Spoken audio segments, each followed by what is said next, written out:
half, maybe. At absolute worst 2 hours, but there's a lot of really good stuff in here. Who went to part one of my workshop series, the Web Dev 101? No, I know you went.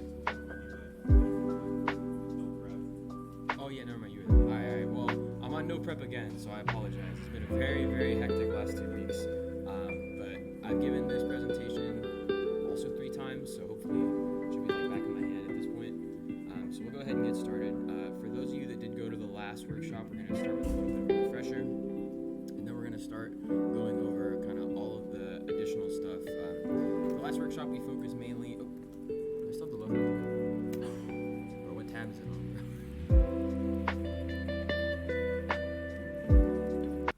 Okay, the recording's going to thank me. Anyways, we're going to start with a small recap. Last time we talked mainly about kind of like a static site. We talked about React, we talked about styling with CSS and all of those type of things, but we didn't really talk about any sort of functionality, things like databases, things like APIs, things like authentication, or really just anything. So that is what's going to be the additional scope for this workshop. So it does build on a little bit of fundamentals from my first workshop. If you weren't there, it's hosted on Nighthacks, but it shouldn't be the biggest deal. There's just some topics that I'll kind of breeze through because I went into them primarily in the first workshop, right? So, okay, workshop objectives.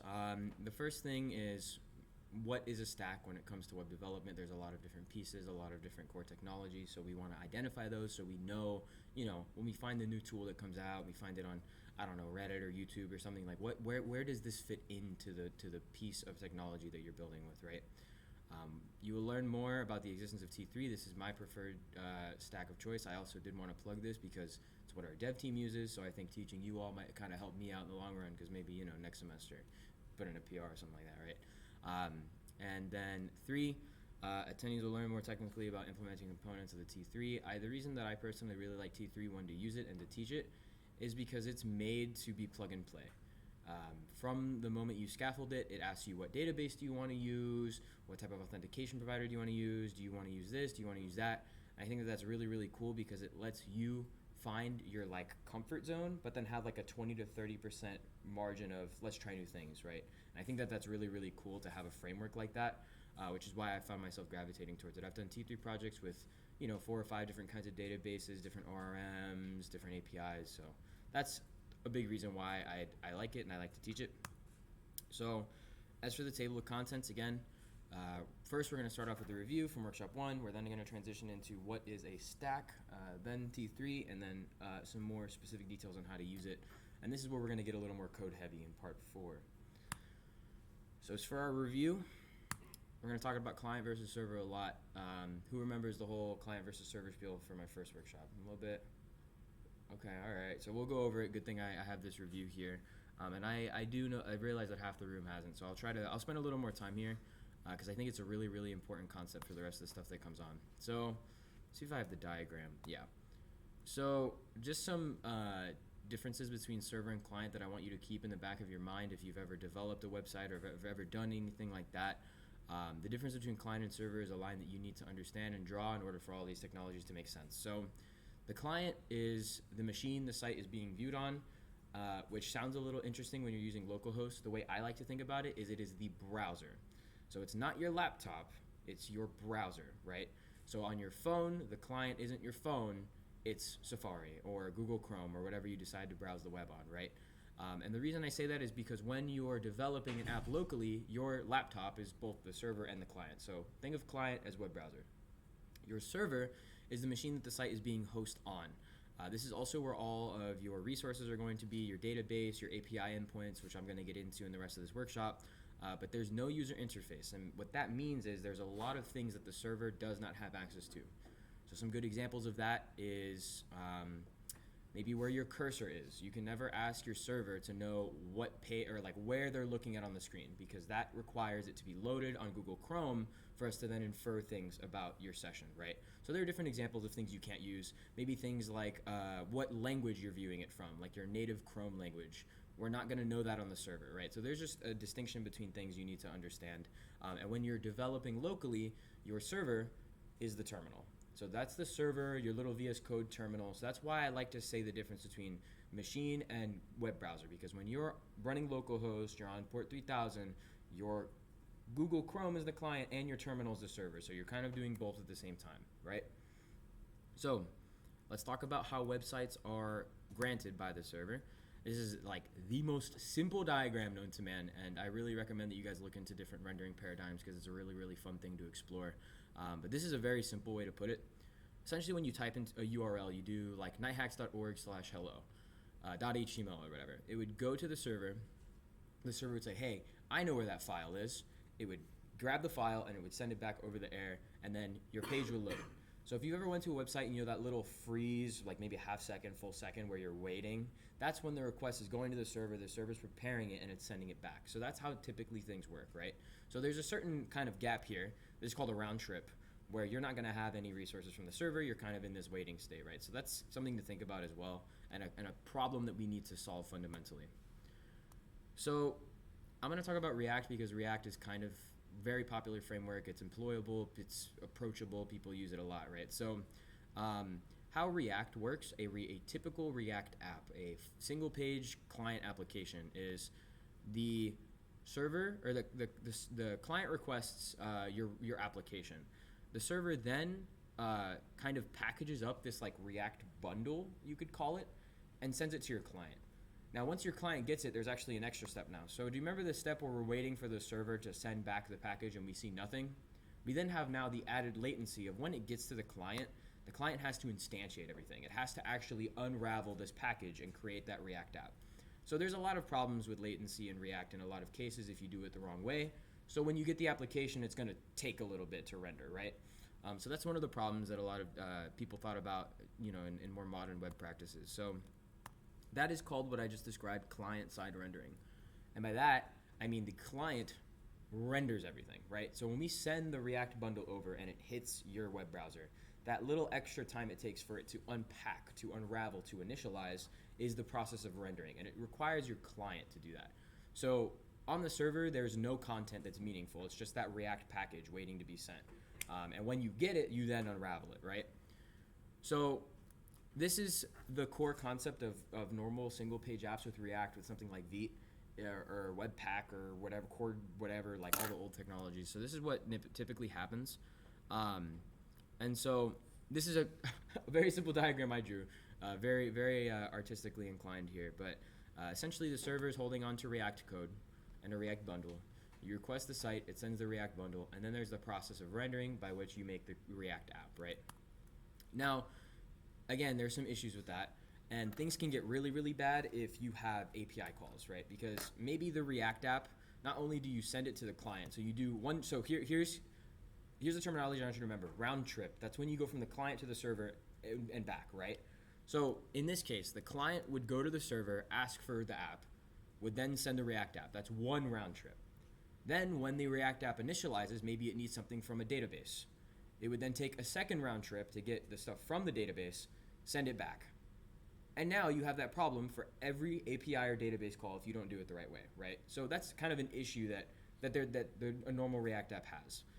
And you could focus your time on optimizing it, and that's perfectly approachable way, but there's a way that's, the DX is much simpler, the developer experience is super quick if you have the right tools, and I really appreciate it. So server-side rendering is the other way you can kind of do things. And so do you remember the whole round trip thing? We can save a ton of round trips with server-side rendering if we do it the right way. So this one's a little more complicated than this one, right?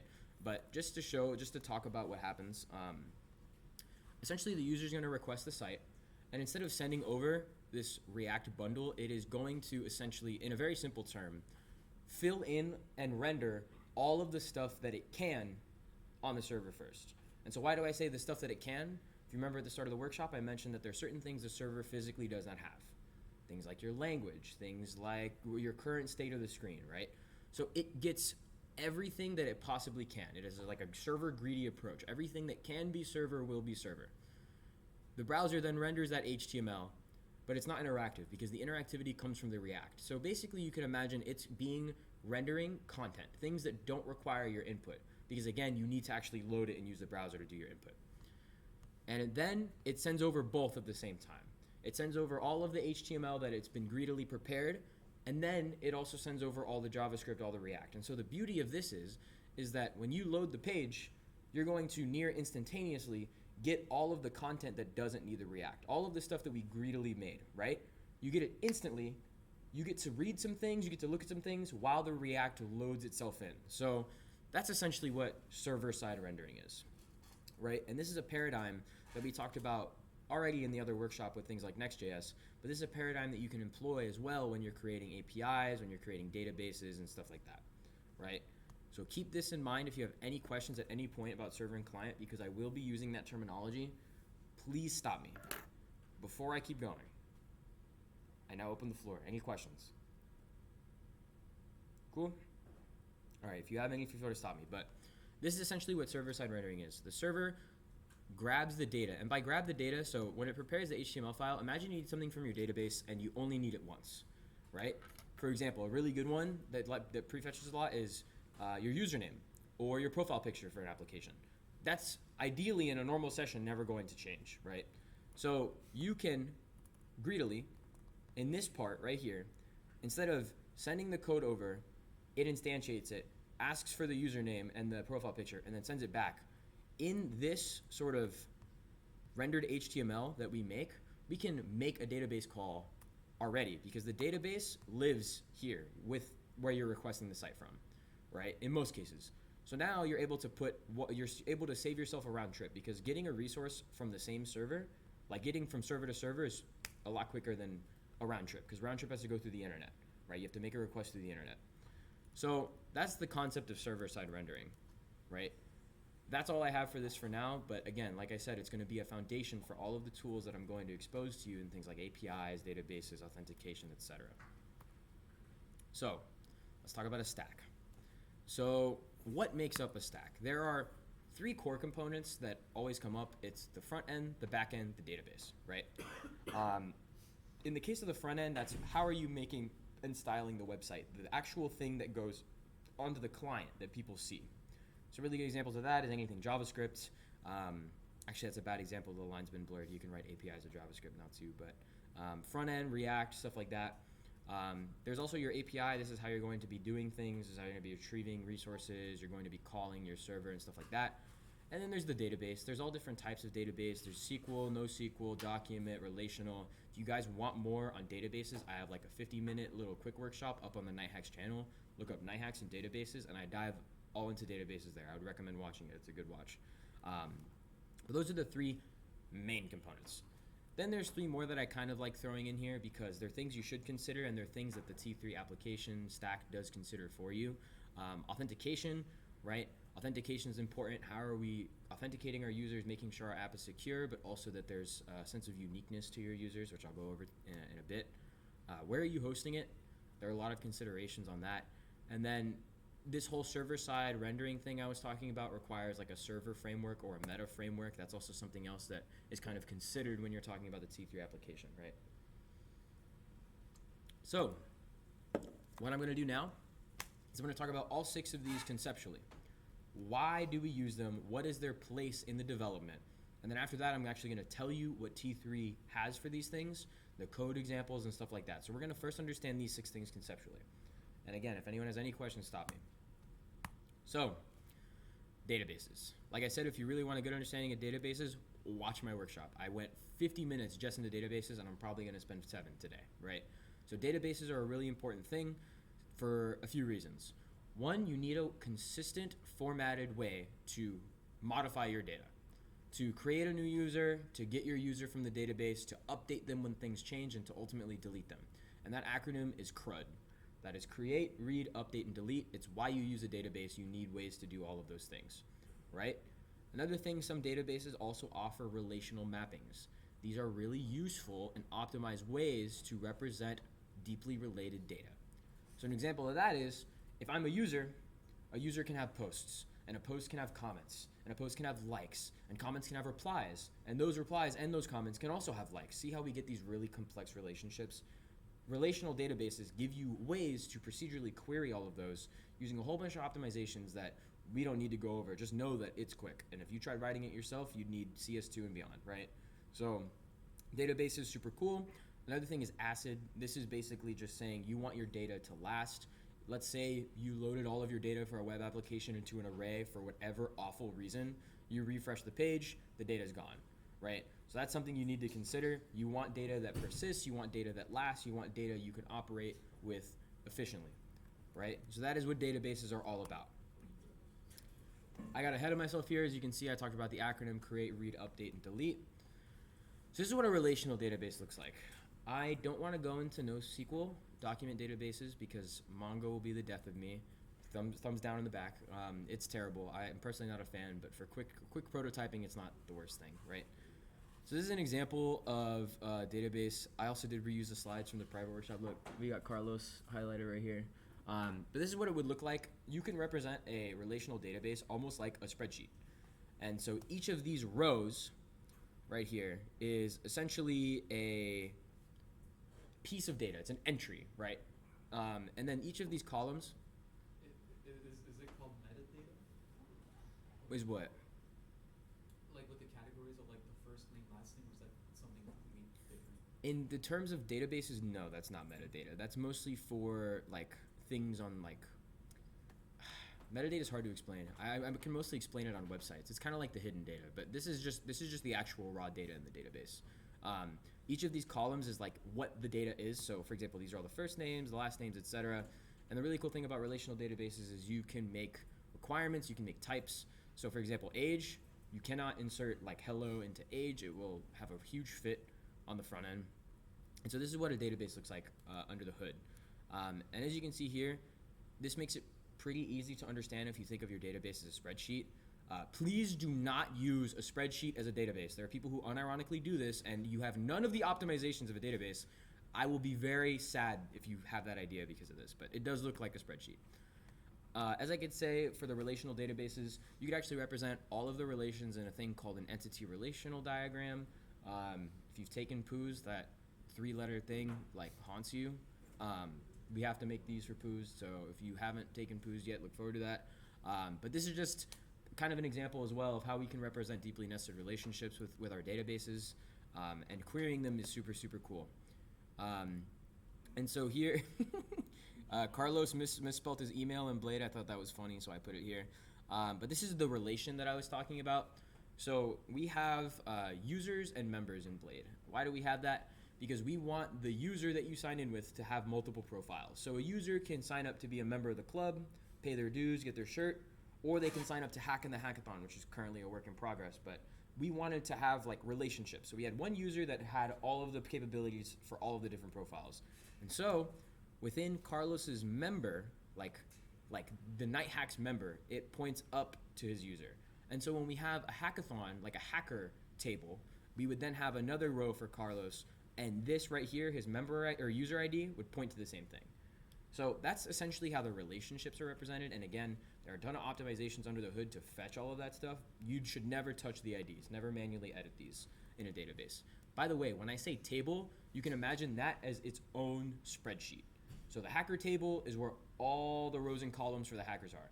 The user table is where all the rows and columns for the user are. And when you query relationships, you do them between tables, right? So the post table, the likes table, the comments table, you sort of synthesize a query for that. And there's a ton of things out there to help you with that. You can look up SQL statements, or you can look at ORMs, which I'm going to get into in like 30 minutes. So there are 3 ways to define a relationship. One-to-one. So one member can only have one application to a job, right? There's one-to-many. Let's just say they have multiple jobs. One person can apply to many jobs. Many-to-many. Many posts can have many people that liked it. So examples like that. Like there's just relationships that we have to define, right? You could use SQL or the actual SQL query language to use your databases. I'm personally not a fan. You're also gonna have to do it in POOs, but I like using ORMs, which is a way that we're able to query databases in a much more JavaScript-y way, more native to TypeScript. So I'll get into that in a bit. Let's talk about APIs. So one of the big reasons that we want APIs is that all of the data that is accessible to an application shouldn't be straight on the client. Imagine you sent a copy of the database over to every user so that they never had to ask your server for more information. You now have a crazy security vulnerability because it wouldn't be that hard to go find someone else's data, right? Like, we need a way to make, and that's why a lot of APIs are called like gateways, right? We need a way to control the inflow, outflow of our data, and that is what an API is for, right?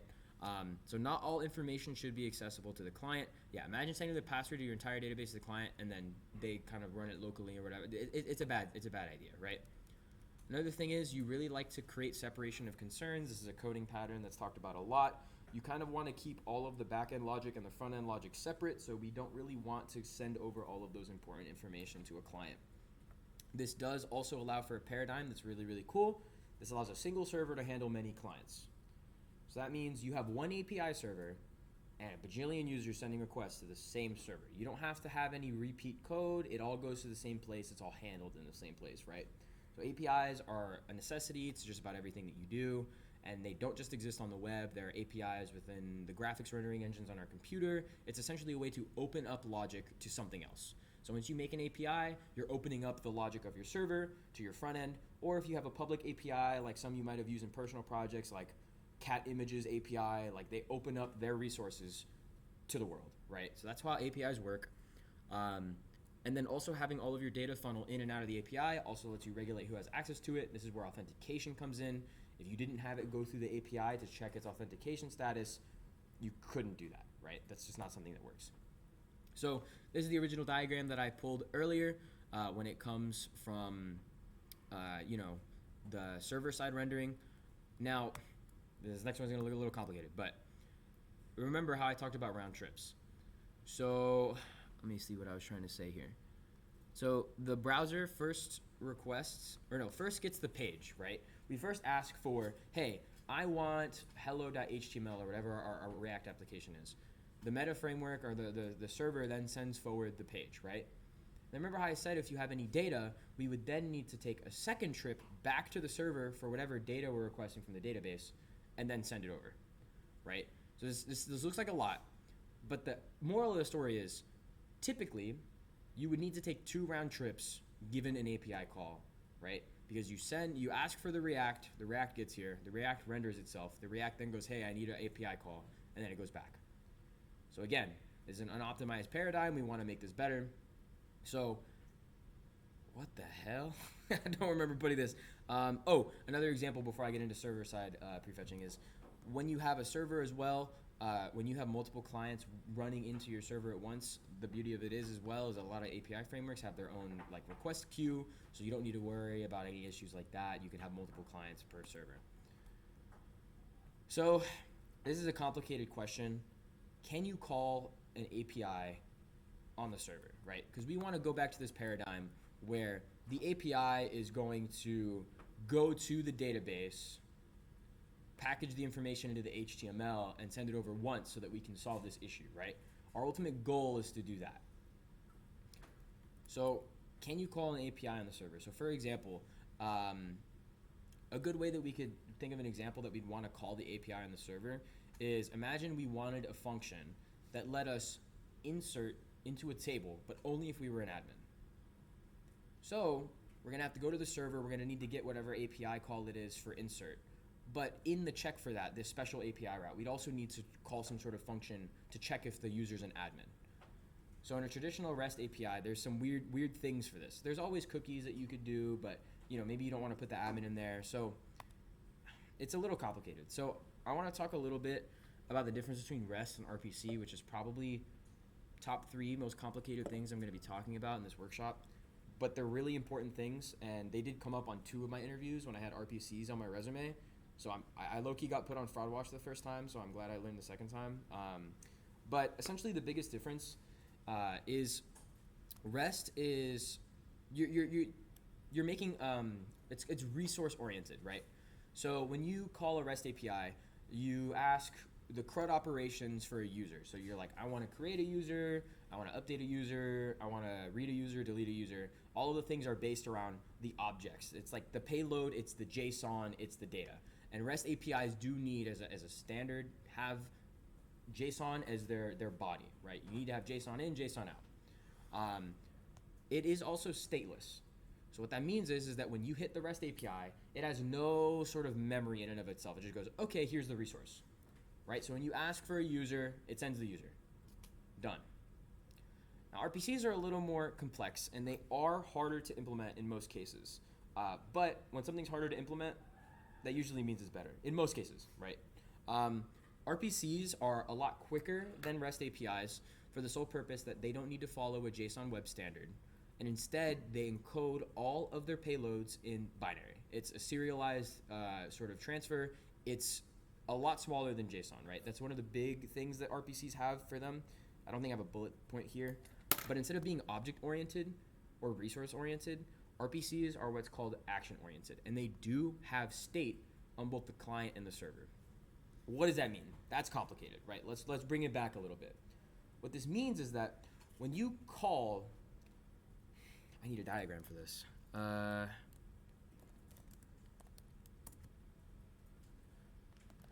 So when you call on the client, you call the server, right?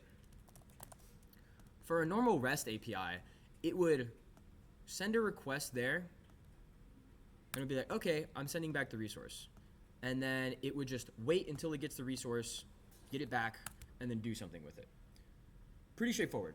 But what RPCs do, which is really, really interesting, is it creates sort of a function stack. It's called a stub on both the client and the server. So while the processing is happening on this function, there is a stream almost locked in back and forth between the client and server. And this is what it means by state. Complicated, but let's think of some examples here. So one thing we couldn't do very well with a REST API would be, for example, we want to, say we're making some crazy smart home app and we want to trigger a light, right? And we want to know, like, based on that state, is the light on or off?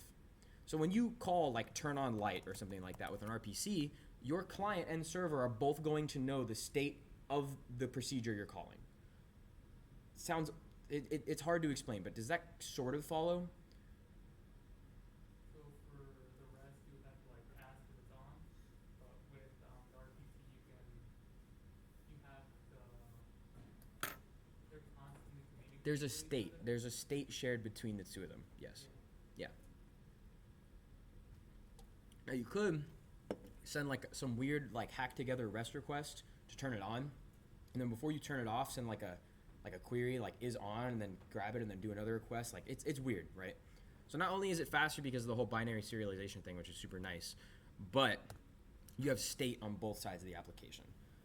And it essentially is the same exact thing as if you were calling a function on the client, because at the same time as you call the function, it's on the server as well.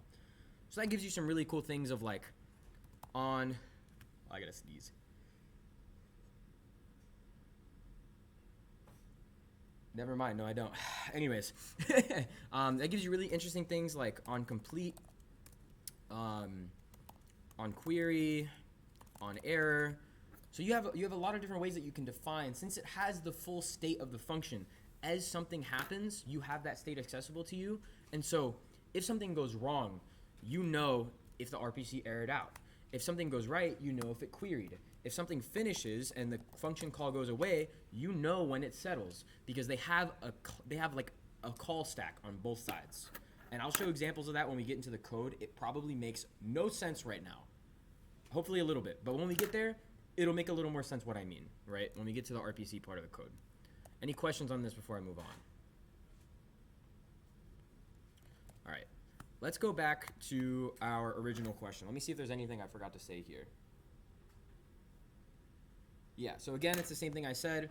It goes back and forth. For REST, there's no state. The JSON gets sent over. For an RPC, it's a procedure, it's a function, and both the client and the server have open threads for the procedure. That's the biggest thing that's really nice, as well as the binary serialization, right?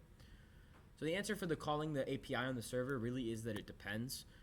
It's a lot easier to call an RPC on the server, like the server calling its own function if you're using an RPC. The reason is the whole JSON thing. Let me see. Yeah, so Next.js handles the whole that for you, but in most cases, if you're gonna make a REST request on the server, it would have to go like this, which is really stupid. It would have to like, this is your server. It would hit a REST request. It would go out into the internet, and the internet would go like this, which is like, bruh, like, come on, like that's kind of crazy, right? And so in all the RPC needs to execute is a trigger, and so calling it as a function on the server is a lot more easy. That's an interesting paradigm, but again, this is all under the hood. You don't really need to worry about this unless you're like really getting grilled on a project with an RPC. So that's it on API conceptually. So let's talk about authentication. Why do we do authentication? There's only 2 slides on this. This is pretty straightforward, but the biggest problem with authentication is ownership and uniqueness, right? So the first one is pretty straightforward, right? Uniqueness. How do we know what posts belong to what user? We need to have an identification to uniquely identify what user those things belong to. So what posts, what likes, what comments, we need a unique identifier for each user so we know, as well as when you go to your dashboard.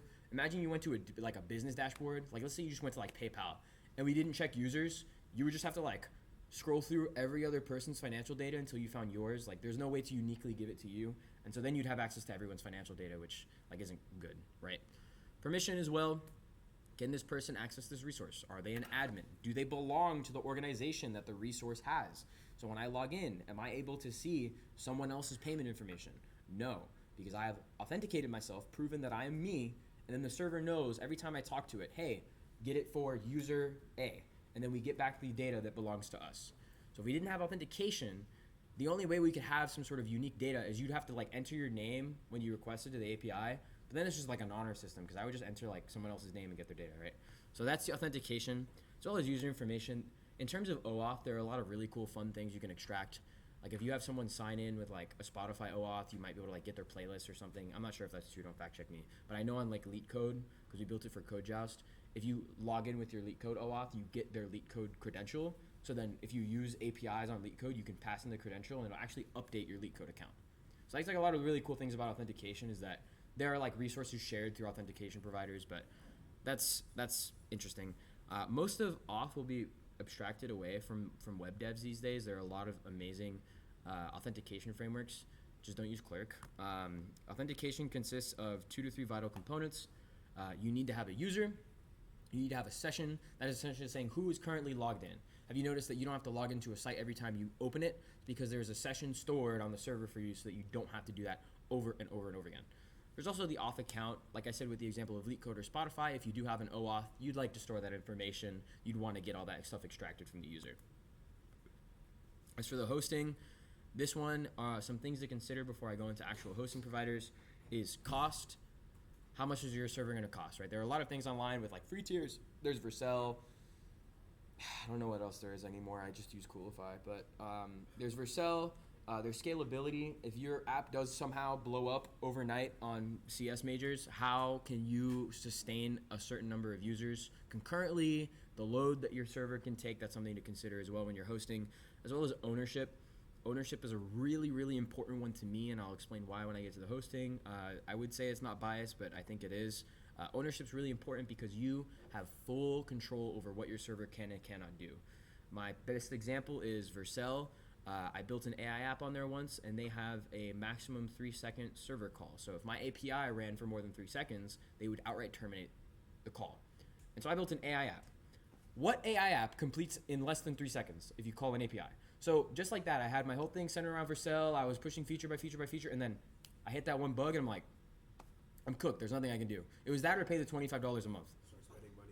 No, I'm not. See, so that's the thing. So with ownership, if you lose ownership, you also give yourself a day where you lose something you need, and the only solution is to pay for it. So that's ownership, and that's something really important to me. I'll go into that in a bit. Concepts. Finally out of the way. So now we're going to be talking about the actual framework-specific things that T3 employs for each of those 6 components of your stack, right? What technology does it suggest you use? What are the options available to you? How do we use those technologies? And some code samples to kind of get you started, right? Because ultimately the goal of this workshop is you're not walking out of here with an application, but you're walking out of here with knowledge and a recording, if you need it, to go back to and kind of explore for a personal project that you might have, potentially using T3 Stack, right? So T3 stands for Tailwind TypeScript TRPC. What the hell does that mean? There are there's a front-end styling solution, an entire programming language, and the API. So there's a lot of things left up to the interpretation when it comes to the stack, but that was done for a reason. And that reason is, like I said, the core principle of T3 is it's plug and play. These are probably the only three things that are constant in the stack. Everything else, what database you use, what ORM you use, what authenticator you use, you could just change them out. And that's really cool. I like that. So, like I said, front end, but also API, and also kind of DB. So, like, let's talk about what it actually means. So, the biggest and ultimate, it's like the mantra of the stack is type safety. If you don't remember the whole type safety debacle from my first workshop, I think I have a recap slide. I do. Okay. So the ultimate goal for T3 is type safety. And that's something that you're really going to appreciate if you actually take the time to learn it and use it. It's going to save you so much heartache, and it's going to make a really nice developer experience.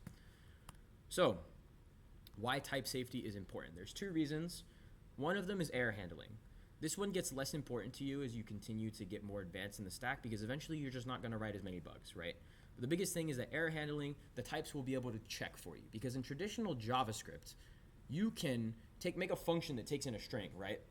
And in production, you can pass in an array of objects of numbers that have a string key map of dictionaries. And you can just do that because you want to. And so if anything ever happens like that in a production environment, everything is exploding. TypeScript and type safety, what it does is it's going to catch the possibility. It's almost going to like traverse all of the possible things your code can do and tell you, hey, you have a type error. There's a chance that some random type is going to make it into your function that only needs strings. So type safety is really important to help you catch those really annoying errors. Because if anyone's ever used TypeScript, you'll know the red screen of doom where you pass in like a number to a string function and your whole editor yells at you, fix it, fix it, fix it, which is really annoying when you're starting to learn it, but eventually it's going to help you write less errors, right? The other thing is developer experience, and this is the thing that is going to be constant as long as you are a developer. Developer experience is extremely important, and all that is how nice does it feel to write the code? Does it feel good? Do you feel like you have a connection to the code that you're writing? Can you, like, I don't know. It's just when you have a really good developer experience, you almost feel like you stick your hands in the computer and you're like making the code inside of it. It's great. So TypeScript, the LSP is super, super good. What is an LSP? It's a language server protocol. So that's two things.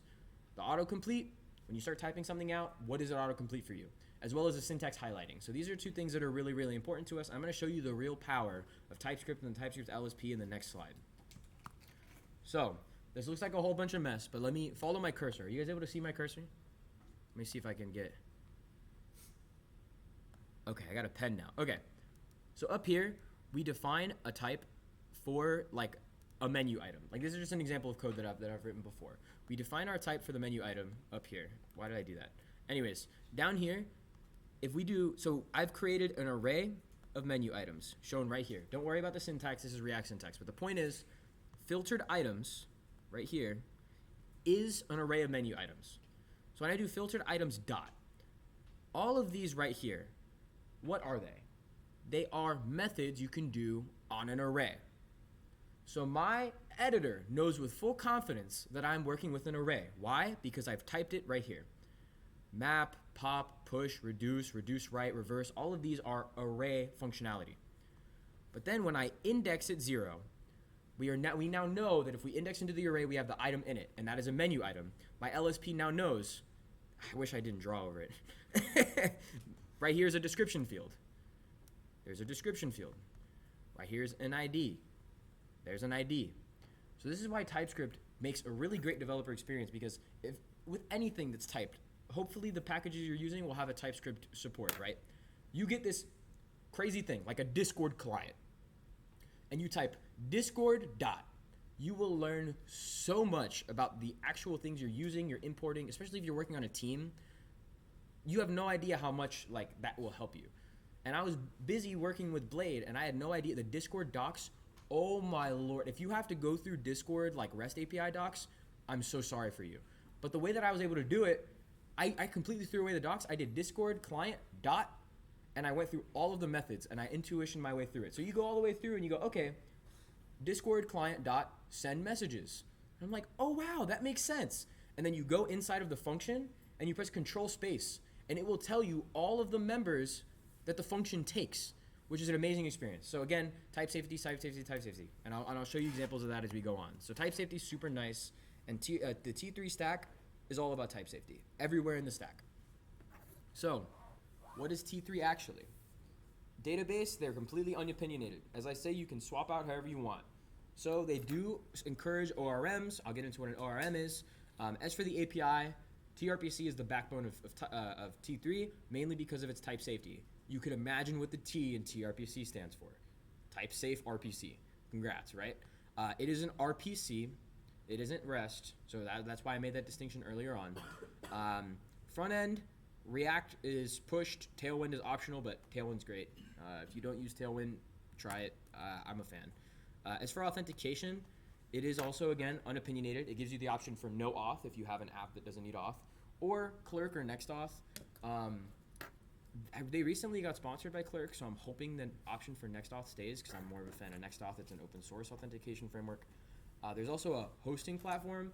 T3 literally says nothing about this, but they used to be sponsored by Vercel, and Next is hosted really easily on Vercel. But again, my issue with Vercel is if you do anything that's like outside of this little rigid box, they just like blow you up with bills. So I'm not a fan. And then meta framework, Next.js, right?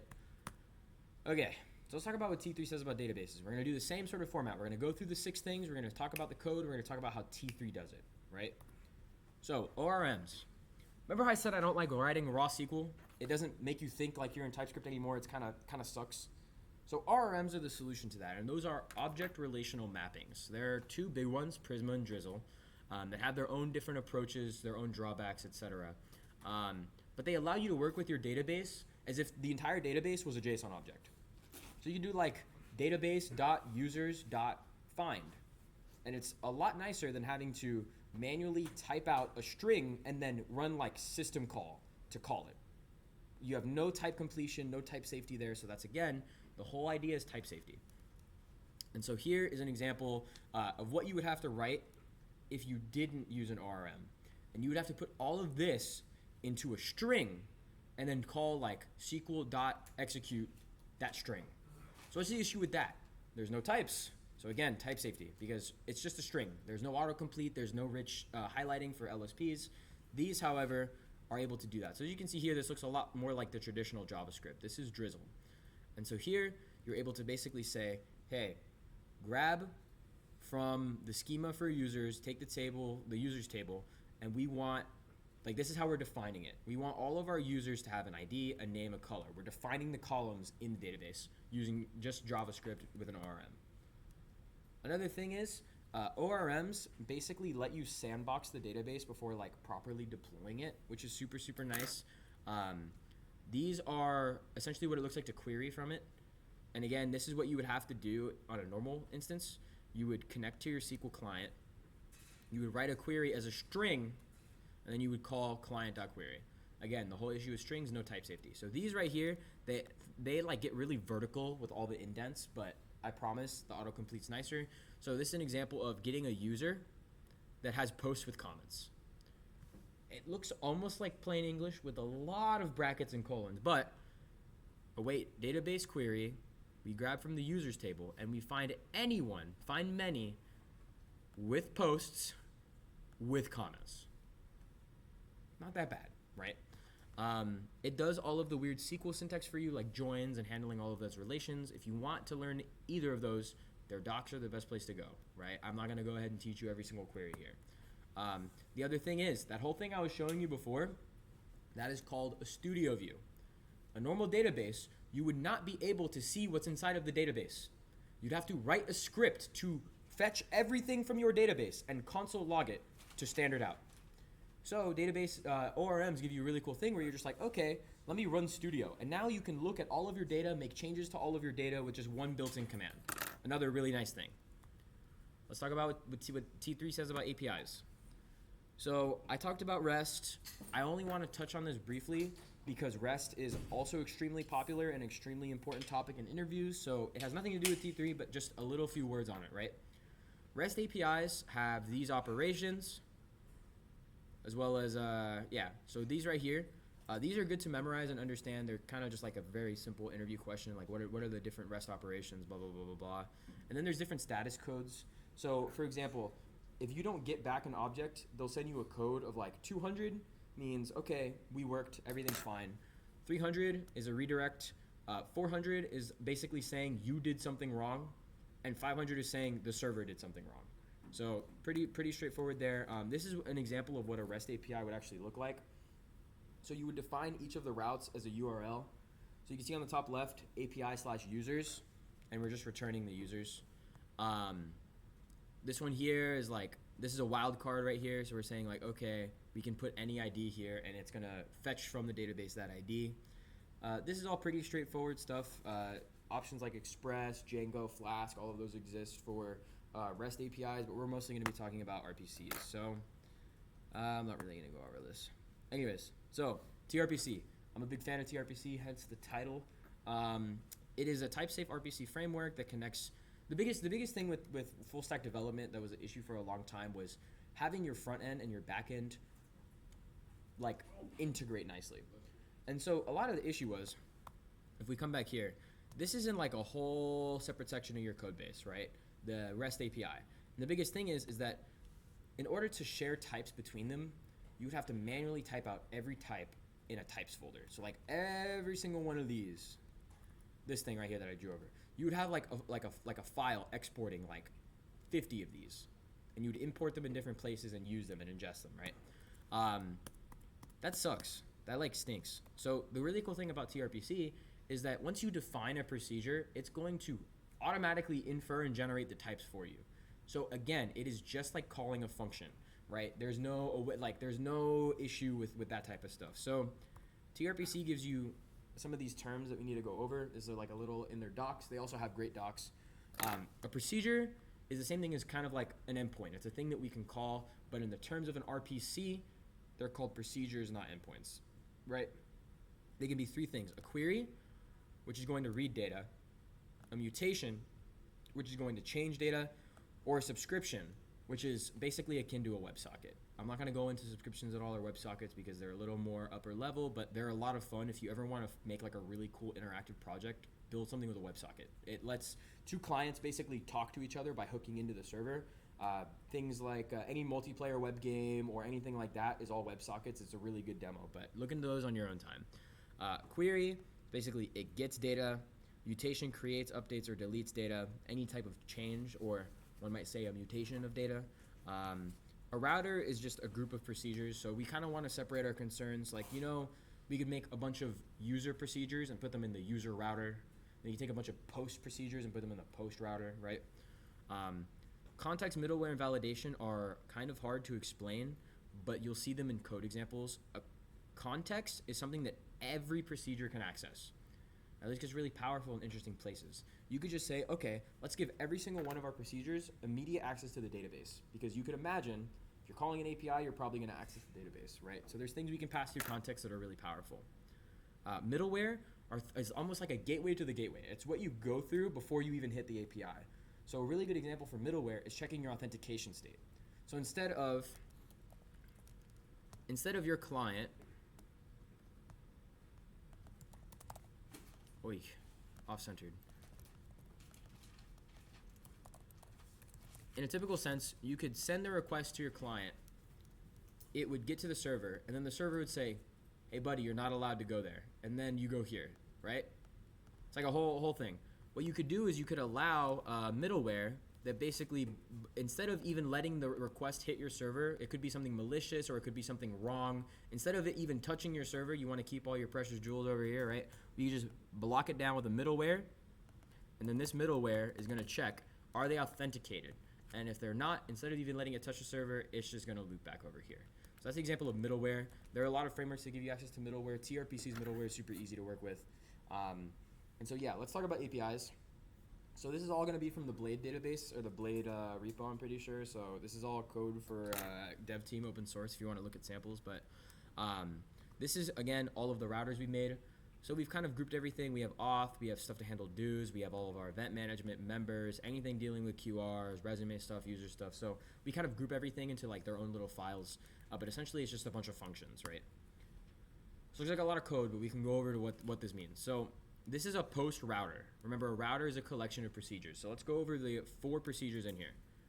there's the hello procedure. And I'm not going to draw boxes around all those. There's the create procedure, there's the get latest procedure, and then there's the get secret message procedure. So let's dive into this a little and talk about some of the differences here. Z is something called Zod. It is just another way to enforce type safety. I'm not going to go into the syntax on that. You can look into their docs as well, but Zod is put into TRPC by default in order to make it type safe.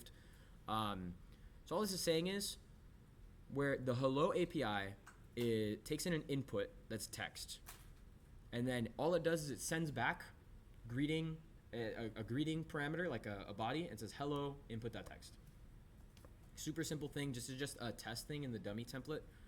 As for create, we're going here, and remember how I said we want to give our database as context to all of our routes? Well, the database is a part of the context object, and I can show you how to add things to context, but as you can see here, context.database.insert. So all this is doing is it's taking in a name, and it's inserting a post with that name. This here is pretty straightforward as well. It's grabbing a post from the database, query posts, find the first, ordered by, it's created at time. So it's going to order them by the time it was created at, the most recent one at the top, and it's just going to find first. Now the last one's the interesting one, and I want to point out something here before I come back to it later. Protected procedure. I'm going to talk about that in a bit, but that is essentially a middleware that you're able to go through. And then how you would use them on the front, on like elsewhere, there are two different ways you can use it. You could use it as a server call, which is, again, remember when we're making those server components, we want to fetch the data on the server instead of making the whole round trip? Well, there's two ways we can call TRPC because it accounts for that. The first one's on the server, and we await it. We await it before sending all of it over because we want to make sure that it resolves before we send the data over. And then there's this one. This is the one on the client. You're able to then create all of those different like stub handlers I was talking about on success, on mutate, and I'll show examples of that as well. So, that being said, let's talk about context. This is literally all you need to make context. There's a function that comes built into the template called create context, and you can put whatever you want in here. So right now we have the database, the current session. This is just handled. This is just the headers. Don't ever touch the ops, right? But you could just put whatever you want in here. So I'm trying to think of a good example of a context you could use. But in most cases, it's going to be the authentication session in the database. I believe I had to modify the context once. It was for like I wanted all of my routes to have access to user permissions, so I had like this like store that I put in there. I don't know. You don't usually ever modify the context by default. It's the database and the session. This is the procedure types I was talking about. So if we come back here, protected procedure, instead of making so like this is also protected procedure, you can define these in the middleware file. Essentially, this is just a procedure that we make that's saying if the user doesn't exist, aka they're not signed in. So this is saying if there isn't a current session or there isn't a user, unauthorized. And so what this means is all you need to do to access this is be logged in. And now just like that, we've denied any user that's unauthenticated access to our server entirely through the API for security concerns or data leaks or whatever purposes, right? And so that's super duper cool. You could also create an admin procedure, which is what we also do on Blade. So instead of just checking if they're a user, we check, are they an admin, by going to the Discord and determining if they have an officer tag, right? And then from there, if they don't, kick them out. So there's entire sectors of Blade that people can't see that are behind admin walls, and all of that's done through middleware. We completely deny the pages, we completely deny the resources, we deny any of the functionality, just with a simple function like this. And then wherever we want to employ that, we just do admin procedure instead of protected procedure. If you want to do anything like that otherwise, yeah, it's going to be a lot more than, what is this, like 11 lines of code? It's going to be a little bit, right? So this is, again, the power of TRPC. Let's talk a little bit about query versus mutation. So again, query is used to retrieve data. It allows for caching. If you hit the same data and it doesn't change like over and over again, it's good for reading. Caching is best, put it simply, is best for reading data. It also fetches on component mount. That means once the React renders, it automatically goes through if it's a component that appears like a new section of the dashboard or whatever. And it also allows you to make a function that you call to like fetch it again. So like for example, if you want the data to update while you're using it. So like, I don't know, current number of users, right?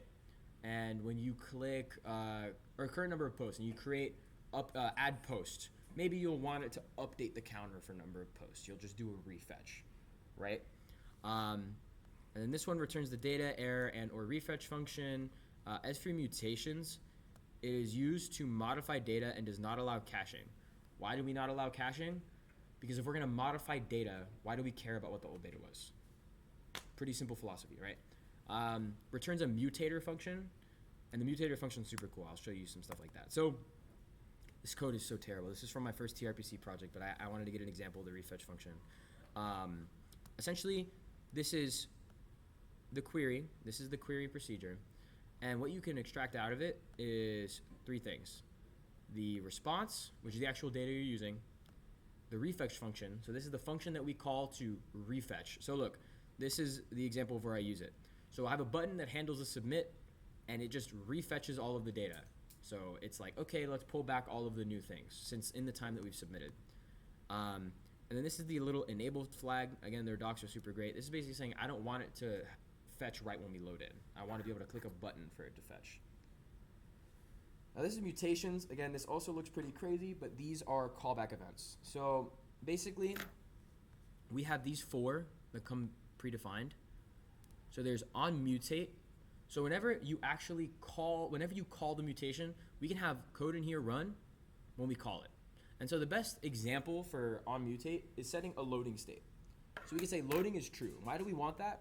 You know when you click a button and you want to see that little spinner so you know that your button actually clicked? That's when you need a loading state. So you need to know, hey, are we currently loading or is the function completed? So that's super nice, right? We can go ahead and set that to have that little spinning thing. And then somewhere in our code, we could say if loading equals true, show loading bar, right? That's good. On success, is saying, okay, let's do this when something good happens. Let's do this when we've succeeded and there's no error. And then here you could do that little thing. It's like, added user to database. Congratulations, right? On error, conversely, we send the uh-oh, and we do the little right? And so these are two things that we have here. And then on settled calls, whether it's a success or an error. And again, that's the best place to set the stop loading, because imagine you only stop loading when it was successful. It would then error and then look like it's loading infinitely, right? So that's on settled.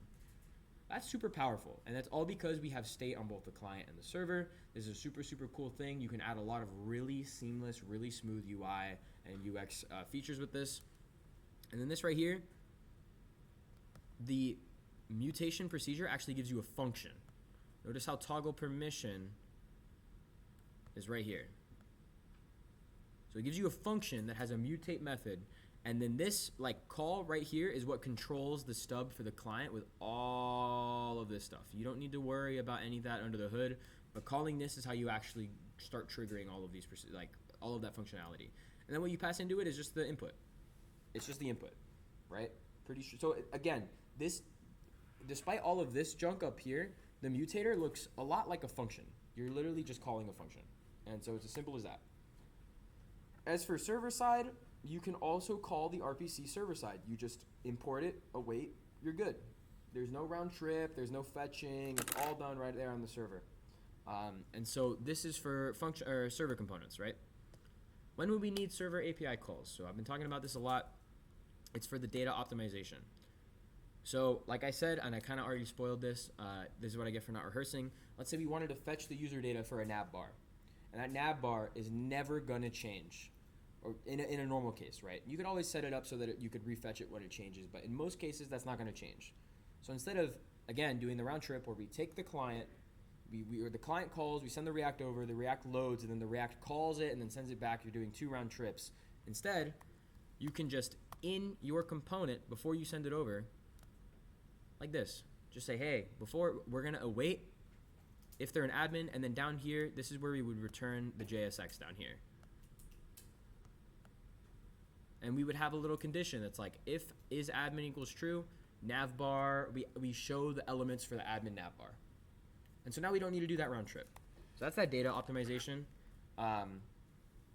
Data that needs to be fetched but won't usually change in the session is what most people consider static data.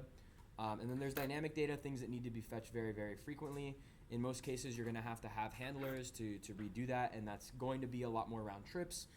But some of those things you just quite frankly can't avoid, and you can't have that greedy type of approach, right? And so this is what I was talking, this is what this whole thing is about. A trip between the client and the server, a round trip, takes time. So the more that you can do on the server to reduce your round trips, the better experience, the better latency, and the better everything, right? So that's super good. So this is essentially what I'm talking about. So we create that React bundle in the rendered HTML, but we don't make any API calls. So this is SSR or CSF. This is client-side fetching. So it sends the HTML and React to the client. The client then loads. It sends a request to the API, and the API goes back. So that's 2 round trips. That's how, in most cases, it's going to be. But if you do a server call, while the server is preparing this HTML to send to your client, it's just going to call its neighbor because your API and your server are going to be living on the same host. They're going to be on the same server. So what we just did there is we saved ourselves a round trip because from here to here is practically no latency. It's on the same system. But the difference is that when we send it over, it loads and then calls the API and then it goes back. That's the round trip. The round trip only occurs from client to server. So if we keep all of our functionality as much as we can on the server, it reduces all of those round trips, and that is what TRPC and Next.js and T3 is all about. It's about server side, server side, server side. It's super deep in on that paradigm, right? And so like I said, this is the example that I have, and right here. So what this is saying is, before we return that HTML, before we make this bundle right here, this HTML bundle, this server rendered content, we are going to check if they're an admin first. We're going to await. And by that, it's saying don't prepare the HTML until we're done. We're going to be like, hold on a sec. It goes to the API on the same server. It goes to its neighbor. Knock, knock, knock. Hey, they're an admin? Yes or no? Cool. And then, based on that, it's going to change what HTML gets sent back. So the user dropdown takes in whether or not they're an admin, and then in there it says show different things, right? So this is server-side fetching. And you can do this for a lot of really cool things, right? And at the end of the day, even though it does take latency for you to see the first page while you're waiting on the server, the amount of time that it takes from server to server is a lot less than client to server and back. So that's a round trip. So the rule of thumb is fetch data server side whenever possible. And so there's a lot of examples when this isn't going to work. So like, for example, let's say you have an API, let's say you have one, an English and a Spanish. You can't do that ahead of time because while on the server doesn't know, hey, what language am I using? Because that is stored on Google Chrome. So when you send the thing over, Google Chrome then says English or Spanish and then pulls it from the right thing. All right, bro. But that's the example, right? So there are a lot of cases where server-side isn't going to work, right? And there are examples of that. And it's all if the data depends on the client. So sometimes it won't. But the rule of thumb is whenever possible, right? Because if you could do it as much as you can, you're going to reduce a lot of those round trips. Okay, that was a lot. Any questions? Because the rest of this moves pretty quickly. The rest of this is like fun, like we're happy, like we're having a good time, right? It's not super bad. Cool. So front end. This is something that I spent a lot of time waiting for my mentees to tell them about because it's going to like fundamentally change your life and make your life like too easy. So like if you haven't gone through like actually styling something yourself, I would go through like thug it out a little bit. But ShadCN is like great. And let me instead of like doing slides on it, I'm literally just gonna go click the link and show you guys. Because I did this as well. This is like the nice mental break after all of that information. We just get to go look at pretty things. So ShadCN is a component library where you essentially just run. Here, let me find like some of the cooler ones. You run this little command. You run npx shadcn at latest add sonar, and it's going to automatically in your code base add a component that lets you do this. And now you're never going to have to make that component yourself. And it's going to show you all of the code here. So that all you need to do, it's like, okay, so this is how you use it. You just import toast from Sonar, and then you do this. You saw this in another snippet of code. This is a bad example, though. So another good example would be a card. You could go have now a nice little component for this card, this little rounded outline, whatever, right? ShadCN makes a lot of things so much easier for you because it makes all of those complex components. Look at this calendar. Hey guys, a nice calendar. I think there's a date picker. I think we also use this on Blade. So you'd be like here. So like, wait, let me see. There's the date range picker. Look at this. Yo, I would not want to have to make this myself. And all this does is it gives you a nice little function that just lets you pull what dates they are from the component. I think right here. Where is it? There's like a date thing. It's like on date change. Yeah, selected. And then on select. So now you have a way to just, okay, we know what our dates are now. And so this is super cool. There are a lot of really cool components like dialogue. This is nice. This is clean. So you can import all of these and use them. And of course, with Tailwind, you can style them your own way. But this is just nice, a nice little like freebie from the workshop. The other thing that's super, super fun is Ace Ternity. Oh, and the reason why ShadCN is so good is the same concept as before. It's complete ownership. There are other UI frameworks like Bootstrap and Material and whatever, and you npm install those, and if you don't like the way that they look, tough luck. There are very few things you could do to actually like modify some of those styles or their functionality because you don't really own the code. They're like in that like minimized node module format. But when you run that command to get your shad component, it literally just copy and paste it for you into a component in a folder so that you could edit things. Like if I wanted to make the delay on my dialogue opening up different, I would literally open up the dialogue's code, find the part with the delay, and just up it. And it would be that simple. So that's another reason why Shad's so cool. Another one is Ace Ternity. It's basically Shad on steroids. They have like the really flashy, like over the top animations. Let me show you some examples of this. Clearly too flashy. You saw how quick that, or how slow that load time was? Come on now. There you go. Okay. So like, bro, what is this? Like you can put your image on a MacBook if you guys want to do that. Animated testimonials. If you got anyone like backing you up on your portfolio, like, okay, they hop and jump out and fade in and all that stuff. Like this is a little too much, but ooh, there's new ones. Wait, that was kind of fire though. Like this one's, oh wait, this is kind of slick, guys. And so it's the same thing. You just run this, and then boom, you now have a component you can import and use. They have a nice carousel, like ooh, and it like wiggles when you touch it. Like look, woo woo woo woo. Like this is so cool, guys. And so I don't want to have to write any of that code. I'm not a big fan of front end, but like okay, now we have cool little components we can use. I'm just gonna take some time to like look at them. What the hell? Yo, these are so fun. But yeah, this is Ace Ternity. A resizable nav bar. Wait, look, when it's at the top, it's like normal, and then when you scroll down, it like condenses and it's like the sticky nav bar. Yo. Anyways, I'm gonna stop admiring the cool front end, but as you can see here, like this is pretty nice. You could give yourself your website some flair, some flash without needing to do all the heavy lifting, right? Now let's talk about authentication. This one's a little more serious. Took it to our little brain break. Clerk, yeah, this is a big fat lie. I hate Clerk. That was an inside joke because I did this for my mentees and they all despise Clerk, so I had to put that in there. But long story short, the reason you don't want to use Clerk, and I don't want to use Clerk, so the same reason I like Shad and I like hosting on a VPS, Clerk gives you no ownership at all. It's terrible. You literally, the authentication flow goes like this. You send them to Clerk, they sign into Clerk, and then every time you want to access your user, you have to ask Clerk to send it over. Why? We could just use our own users. We could put them on our own database.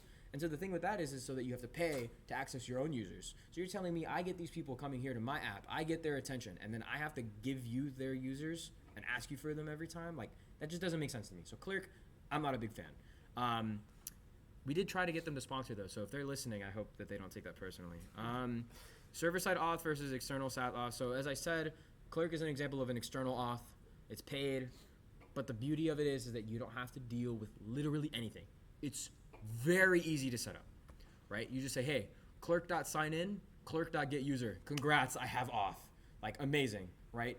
It also does, admittedly, reduce some liability on you because if your servers get compromised and your data gets leaked, whose server is the auth on? Not yours, it's Clerk's.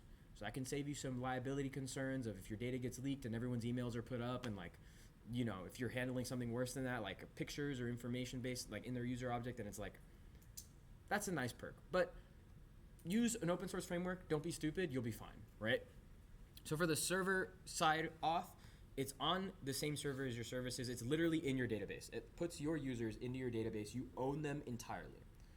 And yeah, it is a little more complicated, but there's an example of an open source server side framework called NextAuth that I won't say is easy to use, but I think it's worth the effort. And if you use the T3 like template, which I'll show at the end, it's super easy. Like I could show you. It's very straightforward.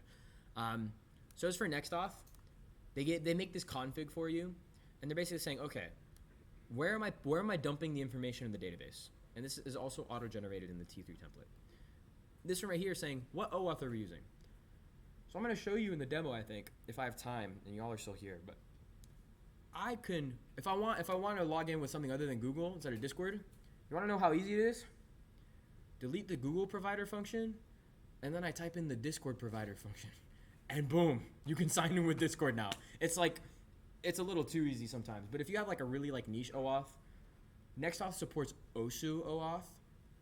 So if you want to OAuth with OSU, there's like some extra stuff you have to do. But like most of them are pretty straightforward. There's like OSU, you could like OAuth in with like Dropbox. I don't know. If they have it, I mean, someone's probably asked for it before. But anyways, you could have, so this is where we're putting all of our user information. Where are we dumping it? Some people like to do a separate database for their authentication. That's up to them. Separate their concerns, keep auth in its own thing, and maybe not crowd up your database, because the auth stuff kind of like is like this big blob of mess. I can show an example of that. And then all it does is it gives you a few functions, the sign in, sign out, blah, blah, blah function. This also looks complicated, but if you remember at the thing, I said there's 3 types of things we need. The user, the session, and their OAuth account. What does NextAuth generate for us? Account, user, session, boom. Cinema, like easy, boom, you're in, right? That's literally it. And then boom, you have tables here. This is from Blade. So there's 286 users. I really don't know how there's more sessions than users. That means like someone signed in on their laptop, their phone, and their desktop, right? But that's fine. You could do that. I think I do that, right? And then they have a default handler that looks kind of like booty. Like you click on it and it takes you to this screen that just has a floating button that says sign in with blank. There's a way you can get around that. You can trick your own button into doing a form action. If you ever need to do this, I couldn't explain to you why this works. I don't know form actions that well with the new Next.js 14 or whatever, but just go here, go to the video, look at this. This is just how you make your own custom button that doesn't look outrageous, and you can put it anywhere you want, not on its own little page. And yeah, like I said, this is real code. Like, we changed to Discord by doing this. Like, bro, like look at this. This is crazy. NextAuth, securing a procedure. So again, this is like the wrong thing. I used the wrong one. I used the admin one. But the point is, this is how you get the auth state. This is how you determine if they're signed in or not. So const session equals await auth. If the user isn't signed in, get them out of their dashboard. Put them away. Because why do you want to let someone go to a dashboard if they have no data to display? So now, just like that, the same way that we did server-side API calls, we can also check on the server if they're even allowed to look at the resource before sending it over to them. Boom. We've now secured all of our routes with 3 lines of code, right? Check auth. If not auth, redirect. Boom. Nice. That's NextAuth. There really isn't much to do with authentication after you set it up. You kind of set it up at the start and you never ever have to look at it again. As for hosting, I've already talked so much smack about Vercel. I'm not really going to go over this because like I've talked about it. My main point is limitations, no ownership, not deploy how you expect. My personal deployment type of choice is to get a Linux server. It's scary, right? But a virtual private server on OVH Cloud or DigitalOcean or any type of other provider and do it there. And the reason is because there is no weird crazy optimizations or any ownership or no shared resources or blah, blah, blah, blah, blah that Vercel or AWS or GCP has, right? You own it. If you have a Linux system on your machine and you put it up on the VPS, they will run the exact same. You know what to expect. You own it, and if you have a config on your thing, send the config to the VPS. It'll work the same way, right? If you want more information on hosting and what I'm about to go over, again, I have a Coolify workshop on the NightHacks YouTube channel that's also about an hour and a half. If you want a deep dive on hosting, watch that one. I deployed a full application from the start. Analytics, API, database, front end, all of that in like 30 minutes. So if you want to see a full breakdown of Coolify, which I'm about to talk about, go there, right? And again, this is the bare metal mindset I was talking about. You own everything. It requires more work and maintenance, but it's nice, right? Now, also, has anyone ever used Eustace? You have to use it for like security and computing, some early classes. If you use Eustace, that's literally what this is. That's a virtual private server that UCF owns. It gives us credentials into. So instead of having to do Eustace, just get your own VPS and throw all your projects on there, right? So this is Coolify. So in order to host web applications on a VPS, there's 2 ways you can do it. And again, I'm not going to go into it much because I have a whole video on it on the NightHacks channel. But you could send a bunch of Linux CLI calls and host it all yourself. Is not fun. Or you could install something called Coolify, which is basically an open source tool. You run one command, And now your VPS works the same way Vercel does. It does the preview deployments. Whenever you push, it automatically builds. It handles all the port forwarding for you, exposing the Docker containers, handling the domains, just everything you would expect from Vercel or whatever else, it can do. And it can even do more than that. It can do all the load balancing and all that complex stuff. Like, it's super cool, right? So Coolify, watch the workshop. I'm not going to go into it much. I'm also not going to do this because I did that in the workshop. So, final section. I might be able to get in an hour and 45, all right? Thank you guys for staying. PNPM, I'm not really going to go over this. This is just like how you want to use a package manager. I'm personally a fan of PNPM. There's a ton. Use NPM if you're not like you don't worry about getting into that. Let's explore. So this is the part of the presentation where I think we kind of do some fun stuff here. So You'll save like 10 minutes if you use Bug. yeah. What's it called? So let me do.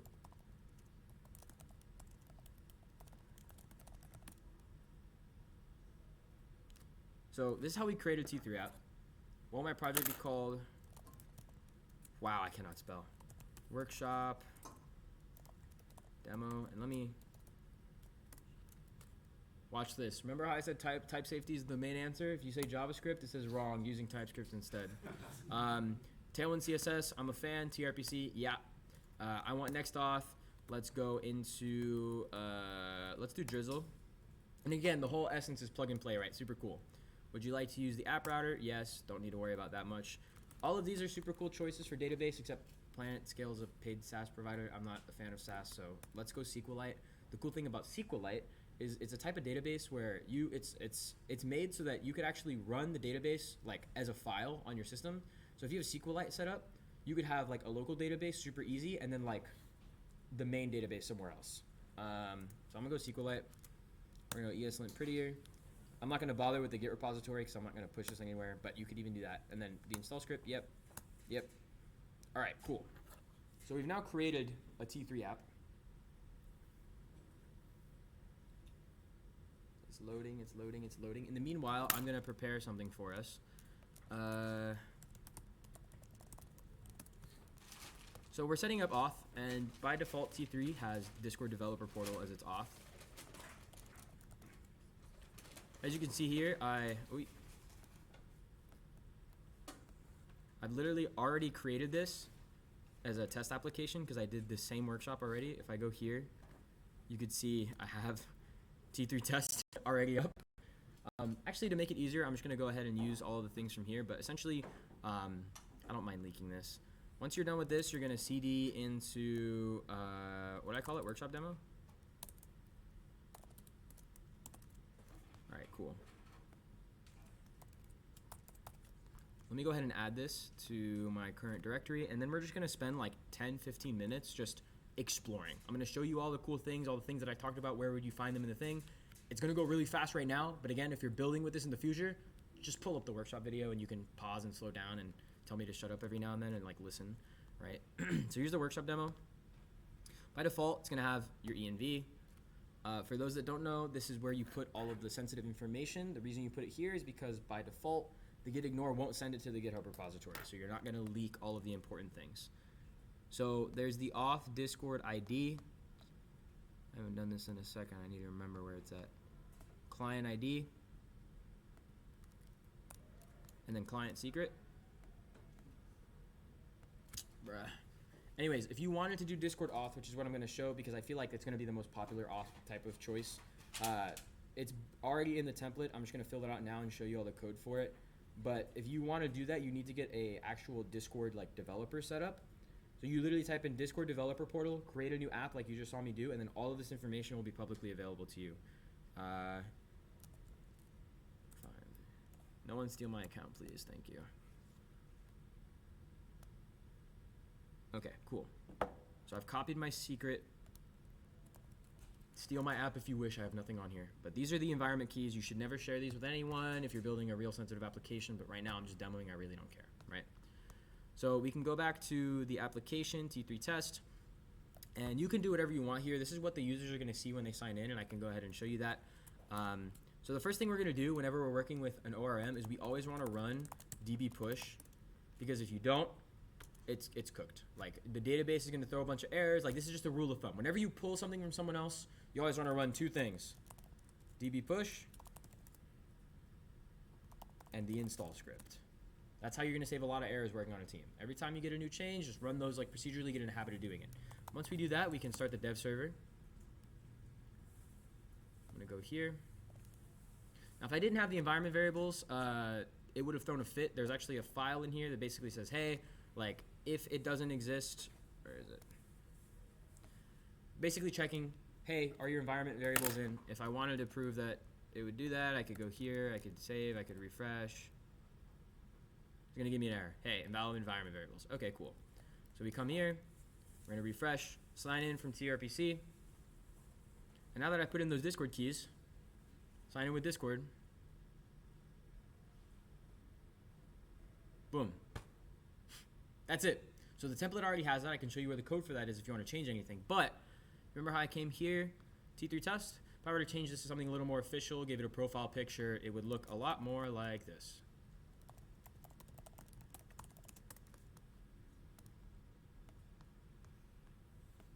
Fire landing page. My hacks, a little logo. You know, you can get a little professional with it. But let's sign into T3 test. Okay, so let's go into the code of where the whole T3 thing kind of went down. All that for the auth. It should be in server auth. And look at all the code that it generated for me, by the way. This is just a template. So this is really good to start up those projects. At the end of the day, you should take time, first 2 or 3 times, just dive through all the template files, try to understand what they mean. But eventually, it's abstracted away from you. You don't have to worry about it. It doesn't mean anything to you. And most of the time, you're not going to edit any of this stuff. So we go to the auth, config. This is essentially saying, what do we want from our authentication user? And again, Discord provider. If I wanted to Google provider, it would literally be as simple as swapping it out. And to go show what they can do, you can literally search up nextauth, OAuth. Not nextauth. Oh, yes, nextauth. Load. So these are all the examples of the OAuth providers. Oh, no, it's not. Nextauth providers. There you go.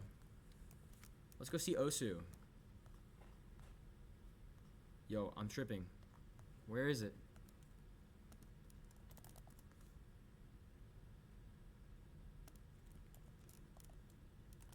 There you go. We got Apple, Auth0, OSU, Patreon, Twitch. The hell is Todoist, guys? Pipedrive. So that's all the ones you could choose if you want to do any of those. And then for all of them, they have a click and you can just have a quick start. Like it'll tell you what they need. Not too bad, right? So let's come back here. I'm not going to go into this much more. Auth is done. We don't really have to worry about it. As for our database, there are 2 files that come in. The index, again, you're never going to have to touch this. This is basically just making the database object that we use. It's basically as soon as it's making the connection. So it's connecting to the database so that we can use it, right? It's turning it on. So here's the schema. This is, again, those rows and columns that we talked about. This is where we define what the types, what the columns, and all that, and those relationships are going to be. So we have posts, users. Remember how I mentioned one to many, many to one, one to one? This is how we define relations. So it's basically saying, hey, many users can have many accounts. Relations, yeah. And so you go here, there's the accounts, right? This is what this is saying is it's allowing us to have multiple OAuth options. So if we wanted to sign in with Discord and Google, we can do that. And yeah, look, this is all of this made here for us. But the only thing here is the post table. And this is saying right here, and again, you want to look at the docs for drizzle on this. I'm not going to spend my time going into like each of these technologies in specific. I'm just pointing out where you find them to use on your own. So basically it's saying that it has user ID. This is the table, all of that type of stuff. If I wanted to show you the actual, here, watch this. DB Studio. You can go here, open the studio view, and all those screenshots I was showing you, this is how you find the database once it loads. Yeah, so since I just signed in, we actually have 1 entry into the workshop demo account table. As you can see here, I have Discord. We come here to the session. This is my session. This is me, this is my user. It has my name, my Discord email. If I go here and I go ahead and sign out.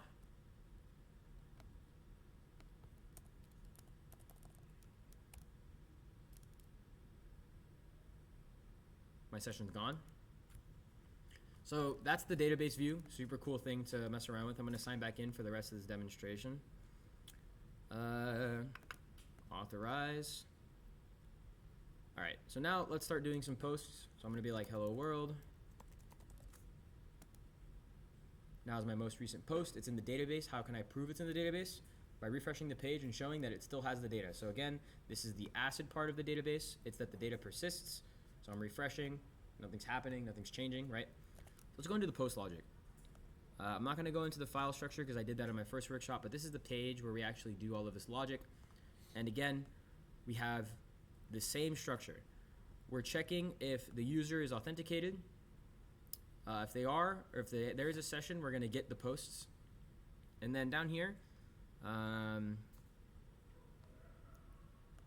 here it is, post.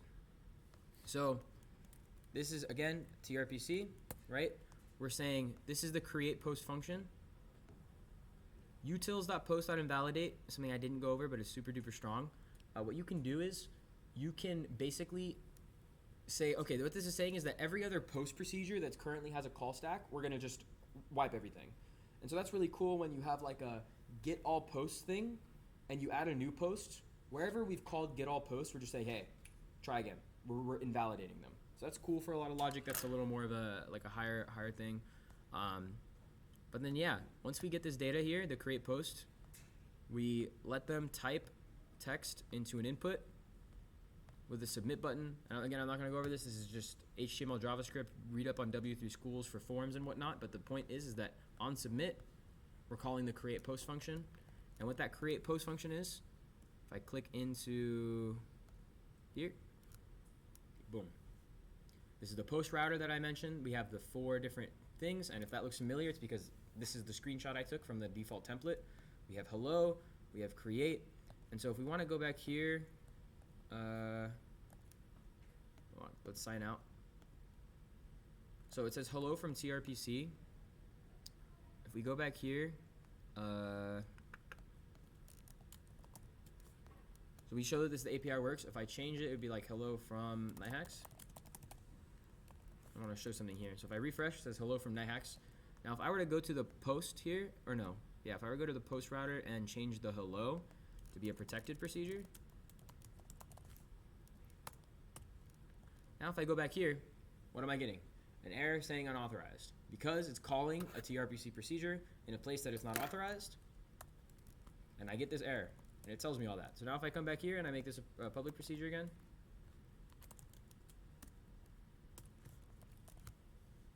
boom. So we have auth state, we have our middleware set up. If we want to see how we make more of those middlewares, we go to server, or no, app API, TRPC. Here you go.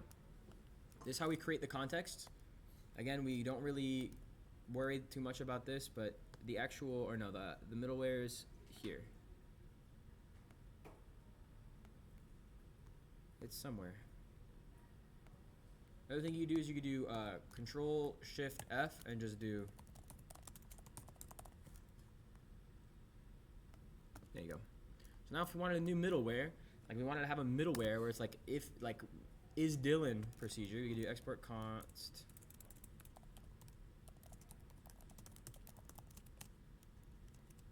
And we can actually extend this on top of another one. So we could do TR procedure. I'm gonna let Copilot help me out with this. So if user.name does not equal Dylan, unauthorized, and we could put that wherever we wanted. So like if I signed in,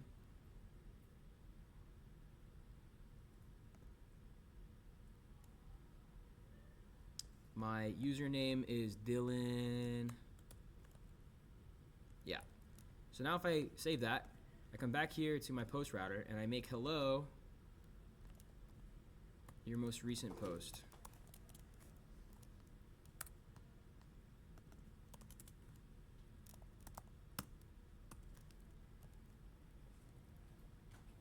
There. It still works. But if I were to come back here and say instead of is Dylan, we do is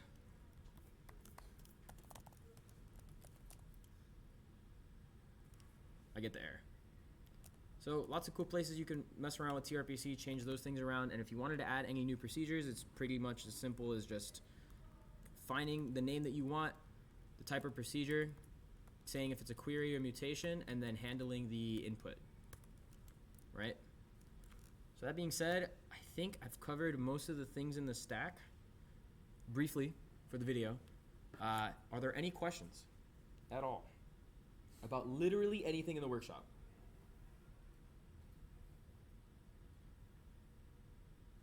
Okay, well, if that is the case, then I am finished with my 2-part web development series. Thank you guys for coming and sticking through it in the end. I know this is the last week of workshops. I was honestly surprised to see so many people here. So thank y'all for coming, and good luck on projects.